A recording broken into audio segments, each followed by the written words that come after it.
Hey, Dr. Luke here. I'm going to be talking about one of the pitfalls of starting a business, which is overcommitting to things.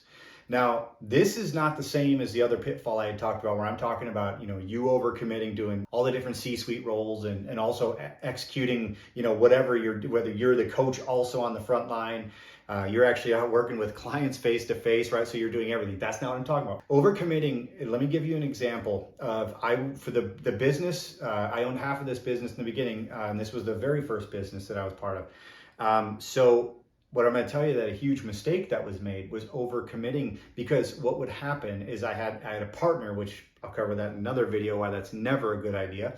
But I had a partner who would essentially throw spaghetti at a wall and see what stuck, which meant the company had a purpose, it had a mission, it was doing certain things like continuous process improvement, okay? Well, being a continuous process improvement company, you want to focus on that clientele, right? You want to help organizations and you want to train and coach and, do all these types of things.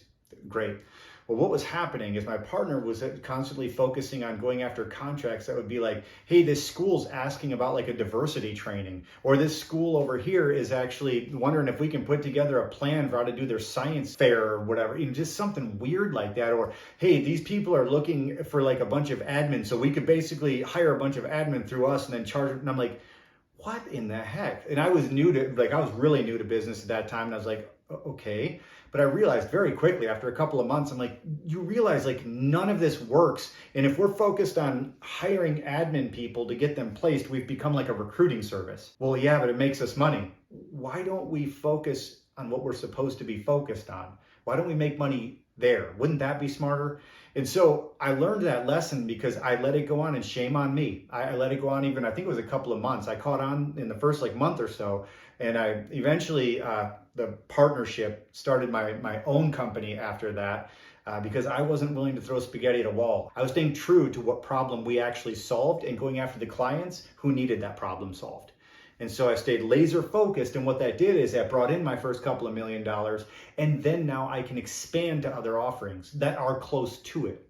So we do Lean and Six Sigma and stuff, which naturally means that works well with, now we do Agile training and project management professional, like PMP training. So now we do Agile and PMP and Lean and Six Sigma and all these other ones. It started out with Lean Six Sigma, that being our core business. That's what gave us those core contracts and that stable money in the first couple million, and then we were able to grow and expand from there. So my suggestion to you for the overcommitting is stay committed to what you put in your business plan, and don't overcommit to things like throwing spaghetti at the wall and seeing which one sticks. That's a terrible idea, and it's going to take you off into 4 different places. This is like another example of this. I had one friend in particular who I knew, and this guy started 4 businesses all at the same time. And you say, oh, I see these YouTube guys doing this all the time. They have a huge team, by the way. Don't ever sit there and listen to those influencers like they don't. When they talk about, well, I run these 4 businesers, or these, I have a portfolio of 20 businesses. Yes, and they also have a huge staff that's helping them. You and I are small, right? We're maybe anywhere from 19 to less employees. That's what small business is. So we'll say 20 or less employees. So we keep it pretty small. We don't have huge staffs, they can edit the videos and run this company and COO in this company and COO in this company and bring everybody together, right? We don't have that. And so what he was doing was starting 4 businesses at the same time just to see which one worked out best. That is an option. You can do that. And I'm going to tell you that none of the 4 really exploded because he wasn't putting all of his time into any one of the 4. So overcommitting, and I would almost argue losing sight, are kind of in the same bin. You're overcommitting because you're desperate and you're trying to go after every penny.